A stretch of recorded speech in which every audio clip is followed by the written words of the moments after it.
নমস্কাৰ, মই বৰ্তমান উপস্থিত আছোঁ কলীয়া ভোমোৰা সেতু ব্ৰহ্মপুত্ৰ ব্ৰীজৰ ওপৰত যিখন কলীয়া ভোমোৰা সেতু আছে নগাঁও আৰু তেজপুৰ সংযোগী যিখন ব্ৰীজ, এই ব্ৰীজখনৰ বিষয়ে অকণমান মই আপোনালোকক জনাওঁ।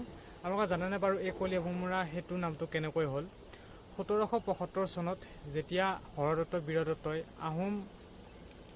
আহোমৰ বিৰুদ্ধে যেতিয়া বিদ্ৰোহ ঘোষণা কৰিছিল, তেতিয়া আহোমৰ সেনাপতি আছিলে বৰফুকন কলীয়া ভোমোৰা, আৰু সেই কলীয়া ভোমোৰাই এই বিদ্ৰোহ দমন কৰিবলৈ সক্ষম হৈছিলে। সেয়েহে আৰু সেই সময়ত নগাঁও আৰু তেজপুৰ সংযোগী এই দলংখন নিৰ্মাণৰ কাৰণে তেওঁ দুয়োমূৰে শিলৰ খুঁটা ইয়াতে স্থাপন কৰিছিলে।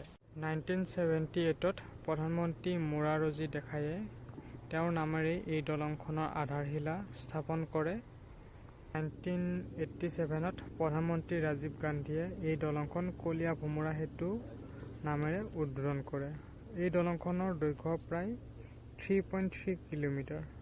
আপোনালোকে দেখা পাইছে এইটো কলীয়া ভোমোৰা যিখন ব্ৰীজ আছে, ব্ৰীজৰ পাহাৰখনৰ ওপৰতে এই শিলটো আছে। এই শিলটোতেই কলীয়া ভোমোৰাই এই দলংখন বনোৱাৰ সময়ত যিবিলাক পৰিকল্পনা কৰিছিল, সেইবিলাক এই শিলটোতে খোদিত কৰিছে বুলি মানুহে বিশ্বাস কৰে। আৰু ভিডিঅ'টো এতিয়া বনাওঁতে যথেষ্টখিনি আন্ধাৰ হ'ল, সেইবাবে আৰু ভিডিঅ'লৈ সোমাই নাথাকোঁ। ইয়াতে সাপ চাপ বহুত থাকে বোলে, সেইকাৰণে আৰু যোৱাটো সম্ভৱ নহয়। সেই গতিকে ইয়াৰ পৰাই দেখাইছোঁ। গতিকে এইটোৱে হ'ল ভোমোৰাগুৰি ঐতিহাসিক শিলটো। ইয়াতেই শিলালিপি কৰিছিলে তেওঁ।